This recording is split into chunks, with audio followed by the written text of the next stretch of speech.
Hello viewers,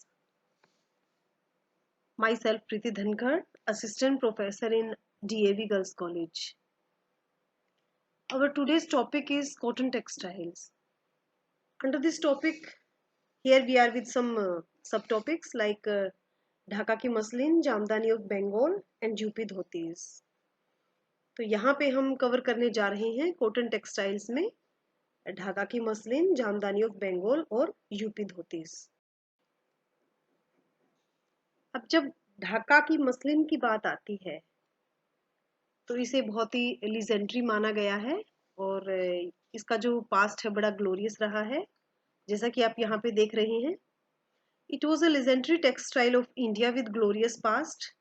Muslin was a famous textiles of Dhaka and earlier it was in India, but now at present the Dhaka is in Bangladesh. We all know that. It was a finely woven cotton fabric with maximum count and minimum weight. The name Muslin came from the word Mosul, which means an Iraq city.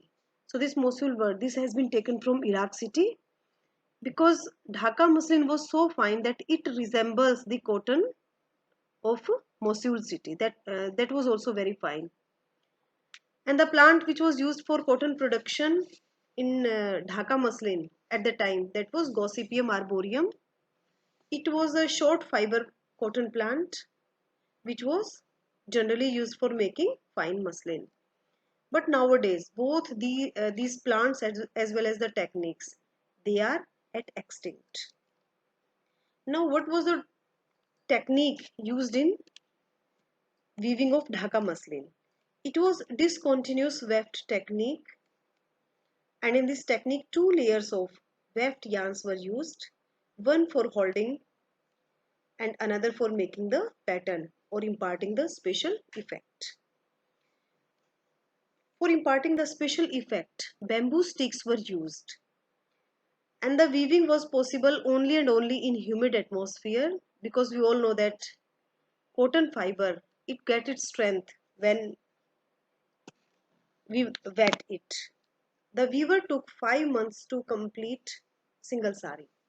And Malmal Khas, it was one of the famous textile among Dhaka muslin. It was also called Shahi Malmal. It was the muslin with thread count up to 1000 to 1800. The whole sari can pass through a ring and it can be packed in a matchstick. So it was the specialty of Malmal Khas. Other textiles, they were Shabnam, which is also called evening dew, Bafta means Behti Hawa and Aabe Rawa means flowing water. अब यहाँ पे हम फिर से ढाका की muslin को discuss करेंगे. अपनी महीनता व भव्यता के लिए जानी जाती है. तो जैसा कि आपको पता है कि जो मसलिन वर्ड है ये इराक के मोसुल शहर से लिया गया है. जैसे हमने यहाँ पे लिखा है, ये मोसुल शहर में भी जो प्रोडक्शन होता था कॉटन का इतना फाइन होता था कि ये ढाका की मसलिन को रिजेंबल करता था, इसीलिए ये नाम दिया गया. इसका उद्गम स्थान बांग्लादेश में ढाका था, जो कि पहले इंडिया में माना जाता था लेकिन आज के लिए बांग्लादेश में है. प्रति इंच जितनी धागों की संख्या होती थी कपड़ा उतना ही महीन माना जाता था और वस्त्र की गुणवत्ता भी इतनी ही अधिक मानी जाती थी. यानी कि प्रति इंच धागों की संख्या अधिक और वजन कम, तो वह कपड़े की महीनता का मापक होता था. 1000 से 1800 काउंट तक भी जो मलमल की बुनाई है वो की जाती थी. अब मलमल खास जो कि ढाका की जो टेक्सटाइल थी मलमल की, उसका एक नायाब नमूना माना जाता है. तो मलमल खास का जो पूरा थान होता था एक माचिस की डिब्बी में पैक हो जाता था और पूरा एक अंगूठी से निकल जाता था. वहां के बुनकरों को एक एक साड़ी बुनने में करीब 6 महीने तक लग जाते थे. अब जो ये ढाका की मलमल है इसकी एक विशेषता है कि जो इसकी बुनाई है वो ह्यूमिड एटमॉस्फेयर में यानी कि नमी की अवस्था में होती है, क्योंकि जब गीली अवस्था होती है तो जो कॉटन का रेशा है उसकी स्ट्रेंथ अपने आप ही बढ़ जाती है और वो टूटते नहीं. उस समय पे जो कॉटन ली जाती थी, जो रुई ली जाती थी, वो गॉसिपियम आर्बोरियम नाम के पौधे से ली जाती थी. लेकिन आजकल ये महीनता से बुनने वाली कला और ये पौधा दोनों ही चीजें लुप्त प्राय। इसमें जो अतिरिक्त पैटर्न बनाए जाते थे वो बाने के द्वारा बनाए जाते थे। इसमें 2 बाने के धागे लिए जाते थे, एक कपड़े को होल्ड करने के लिए तथा दूसरे से जो अतिरिक्त पैटर्न है वो बनाए जाते थे। तो ये अभी हमने यहाँ पे ढाका के मलमल के। अब यहाँ पे आप देख रहे हैं अलग अलग टाइप्स के जो मोटिव हैं जो उस टाइम पे यूज किए जाते थे। फूल पत्तियां, जैसे कमल का फूल होता था, क्योंकि जो ये डिजाइन्स हैं ये आसपास के ही परिवेश से लिए जाते थे। तो जैसे बांग्लादेश के साथ लगता हुआ समुद्र है, तो वहां से जैसे ये पानी से लिया गया एक मोटिव है कमल का फूल। ज्यामितीय डिजाइन्स, धारियां भी होती थी, शंख भी होता था।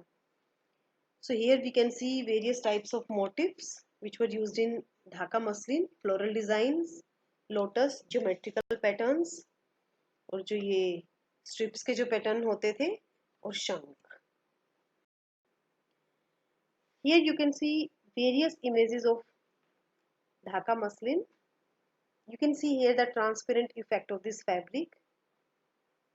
आप देख रहे हैं यहाँ पे किस प्रकार से एक पारदर्शकता का जो प्रभाव है ये ढाका की मसलिन में हमें दिखाई देता है इन इमेजेस के थ्रू। चाहे वो आपकी जो दूसरे नंबर की ये जो घूंघट वाली इमेज है ये देख सकते हैं, या जो ऊपर की तरफ जो हमारी थर्ड वन इमेज है उसमें भी आप देख सकते हैं कि कितनी महीनता से पारदर्शिता का भाव लाया। Here are some more examples of Dhaka muslin.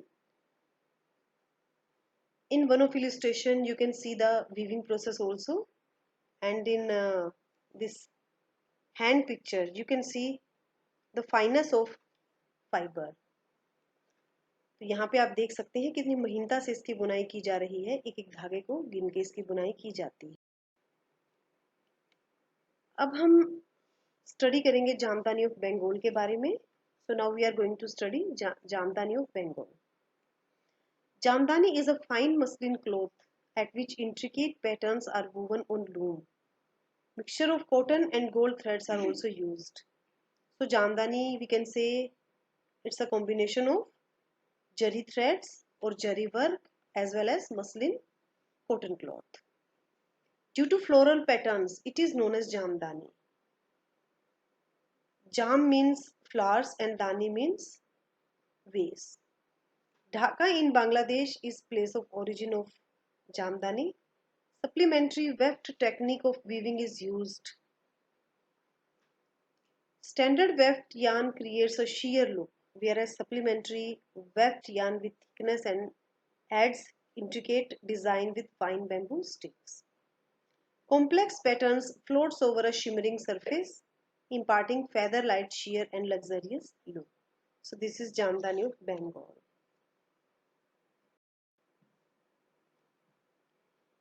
अब पुनः एक बार हम बंगाल की जामदानी को डिस्कस करेंगे। जामदानी ढाका का प्रसिद्ध सूती वस्त्र है जिस पर सोने चांदी के तारों से काम किया जाता है। तो यहाँ पर कॉम्बिनेशन है सूती वस्त्र का और जरी वर्क का। अतिरिक्त बाने के धागों के प्रयोग से भव्य पैटर्न बनाए जाते हैं और इनसे बनी जो साड़ियां हैं वो जामदानी की साड़ियां कहलाती हैं।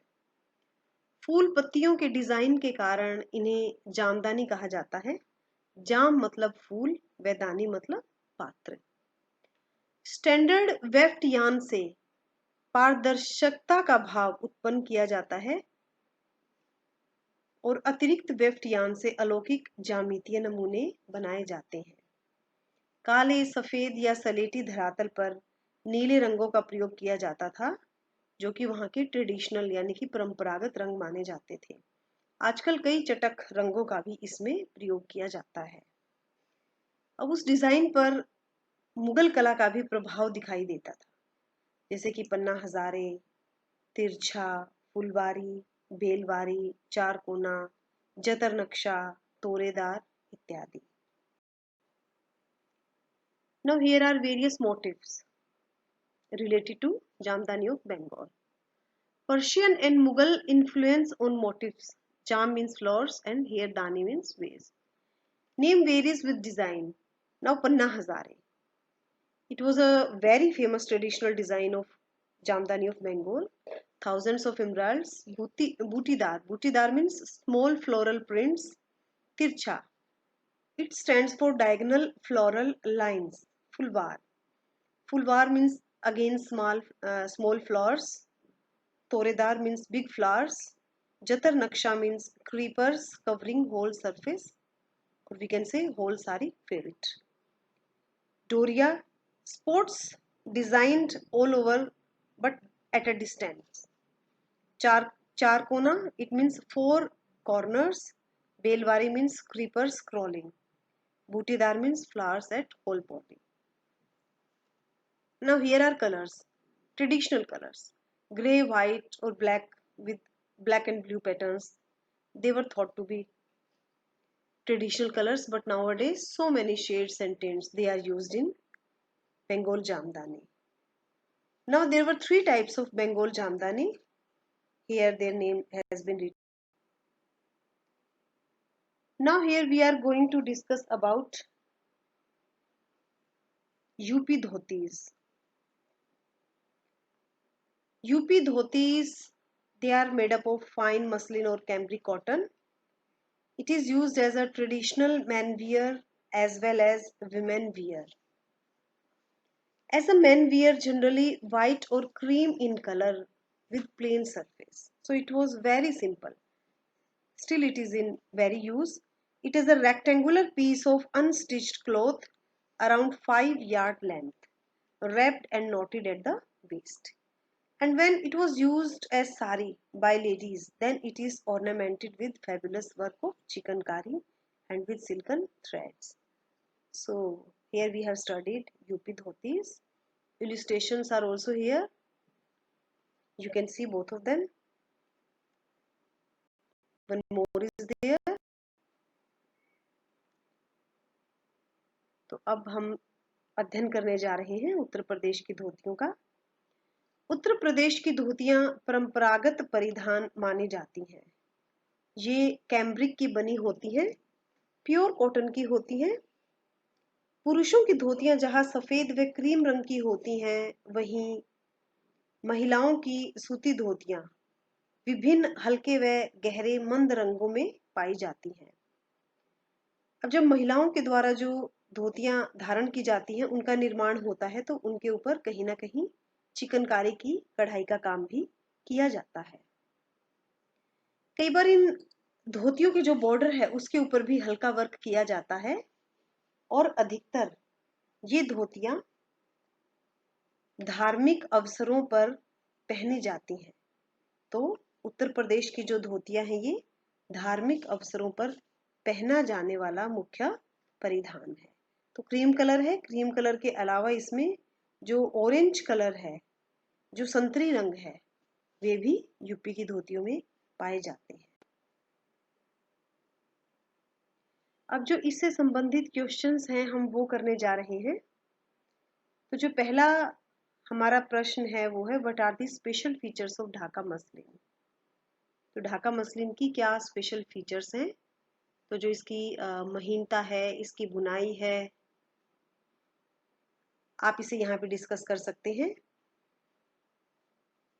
इसके जो मोटिव हैं, जो कलर है, और क्या इसमें कौन सी जैसे वेब टेक्निक के द्वारा डिजाइन्स क्रिएट किए जाते हैं, तो ये सब हमें इसमें डिटेल में डिस्कस करना है। सेकंड जो हमारा क्वेश्चन है वो है, why Dhaka muslin was world famous. तो क्यों होती थी ढाका मसलिन वर्ल्ड फेमस? तो इसमें फिर से वही ढाका मसलिन के बारे में आपको डिटेल में बताना है। जैसे इसकी महीनता की वजह से, कौन से प्लांट से ये ली जाती थी, उसकी कॉटन भी बहुत महीन होती थी। फिर जो इसकी बुनाई की जो टेक्निक होती थी, जिसमें जो धागा है वो वेट कंडीशन में रखा जाता था जिससे कि वो टूटता नहीं था, और उसे अच्छी बुनाई की जाती थी। बाकी वही इसके मोटिव वगैरह हैं और इसकी इंट्रिकेसी वगैरह, वो सब आपको यहाँ पे डिस्कस करनी है। Discuss about jamdani of Bengal. Bengal की जामदानी, तो उसके मोटिव हैं, उसके कलर्स हैं, उसमें हमने कैसे डिजाइन डाला, उसका जरी वर्क वगैरह है, वो सब आपको यहाँ पे डिस्कस करना है। अब discuss in detail about motifs of Bengal jamdani. तो यहाँ पे डिटेल में जैसे पन्ना हजारे है या फिर जो तिरछा है या फिर बूटीदार है, जितने भी ये डिजाइन्स हैं आपको ये डिटेल में डिस्कस करने हैं। जो बंगाल की जामदानी थी उसके ऊपर मुगल कला का काफी प्रभाव होता था, तो ये मुगल कला से संबंधित डिजाइन्स आपको इसमें शो करने हैं। हमारा अगला क्वेश्चन है, give a detailed description of dhotis of Uttar Pradesh. जैसे अभी हमने डिस्कस करी, इसमें आप जो पुरुषों के परिधान है, स्त्रियों के परिधान है, दोनों को ही आप अलग अलग बता सकते हैं। नेक्स्ट हमारा क्वेश्चन है, why fine muslin is constructed in Bangladesh and eastern belt of India. तो आज भी जो मसलिन है, जो ईस्टर्न बेल्ट ऑफ इंडिया, जैसे हमारी कोलकाता है या फिर ये त्रिपुरा है, असम है, यहाँ पे ही जो ये मलमल है इसकी बुनाई की जाती है, आजकल भी की जाती है। वहाँ पे काफी करघों का ये प्रचलन है। तो क्यों उसी एरिया में की जाती है, बाकी के एरिया में नहीं? क्योंकि जो इसकी बुनाई के लिए एक मजबूत रेशे की आवश्यकता होती है कॉटन की, और जो कॉटन का रेशा है वेट कंडीशन में वो और ज्यादा मजबूत हो जाता है, टूटता नहीं। अगर बाकी जगह पे इसकी बुनाई की जाए तो ड्राई एटमॉस्फेयर की वजह से इसके ब्रेक होने के ज्यादा चांसेस होते हैं। अब हमारा नेक्स्ट क्वेश्चन है, what do you mean bye traditional cotton textiles of India.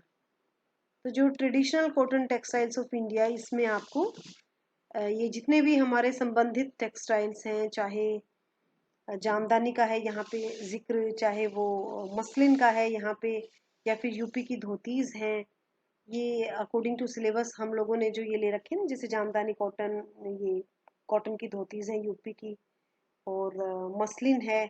तो इनके अलावा भी वैसे कॉटन की टेक्सटाइल्स और भी हैं, लेकिन हमने यहाँ अकॉर्डिंग टू हमारा सिलेबस ही चूज किया है, तो इन्हें भी आपको डिटेल में बताना है। बाकी जो कॉटन की साड़ीज होती हैं उनका हम अलग से एक सेपरेट लेक्चर में उनको हम विस्तृत रूप से उनकी व्याख्या करेंगे। In English again, we are going to discuss the questions. What are the special features of Dhaka muslin? So in this question you have to discuss about the motif, the color, and again you can also include the production technique. Why Dhaka muslin was world famous? Again, about its intricate designs, about its motifs, then about its fiber quality, then technique, you can explain in detail. Discuss about Jamdani of Bengal. Here again you have to give various types of motif of Jamdani of Bengal, like Panna Hajare, Tircha, Bootidar, as we have discussed earlier, and their color and jari work, that also you have to mention. Now our next question is, discuss in detail about motif of Bengal Jamdani. So here you have to discuss the various motif. As earlier I told you about Panna Hazare, then Tircha, then Bootidar, and so many others. Give a detailed description of dhotis of Uttar Pradesh.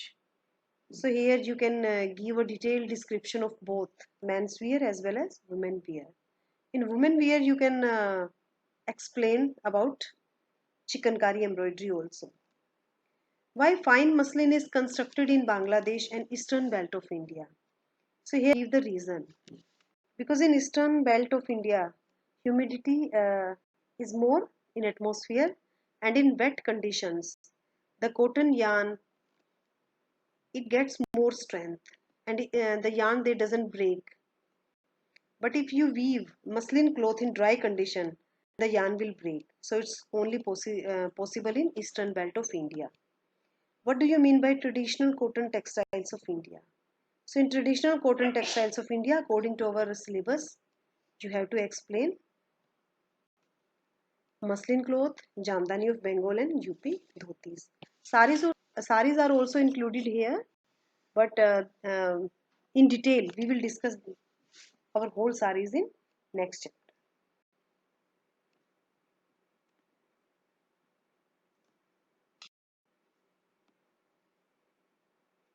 Now short questions are here.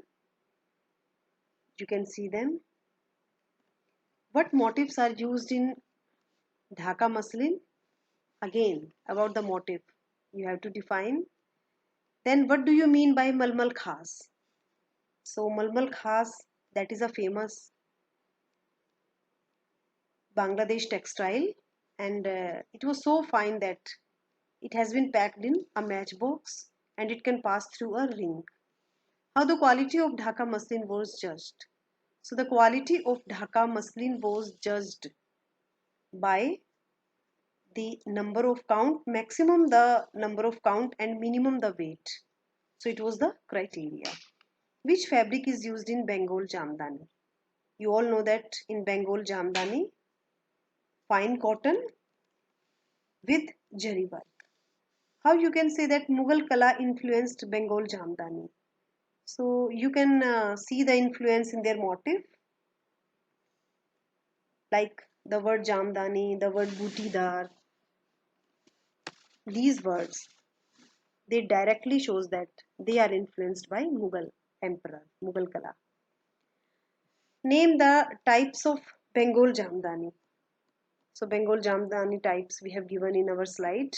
You can see the spellings from there. What do you mean by Tircha?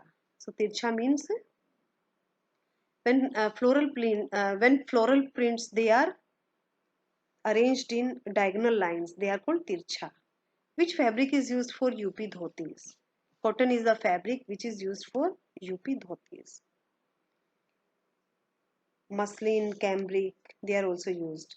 What do you mean by Panna Hazare? Panna Hazare means thousands of emeralds. So these all we have discussed in our syllabus. Now in Hindi again we are going to discuss क्या motif जो है ढाका की muslin में प्रयोग किए जाते हैं, तो बार बार हम इन्हें रिपीट कर चुके हैं. पन्ना हजारे है, बूटीदार है, और भी कई मोटिफ हैं, आप देख सकते हैं हमारी स्लाइड में. What do you mean bye मलमल खास? तो मलमल खास एक फेमस बांग्लादेश का जो टेक्सटाइल है वो होता था, और इतना फाइन इसकी वीविंग होती थी कि ये पूरा एक माचिस की डब्बी में पैक हो जाता था या फिर एक अंगूठी में से पास हो सकता था. अब क्वालिटी जो ढाका मसलिन की है कैसे जज की जाती थी? तो जो ढाका मसलिन की क्वालिटी है उसको जज करने के लिए जो पूरा जो थान है उसके बारे में हम कैसे अंदाजा लगाते थे? हम लगाते थे कि कितना इसका यान काउंट है, पर इंच धागों की कितनी संख्या है और कितना कम वजन है. तो उन दोनों की तुलना की जाती थी, धागों की संख्या की और कम वजन. जितनी ज्यादा धागों की संख्या और कम वजन होता था उतना ही उस क्वालिटी को महीन माना जाता था, फाइन माना जाता था.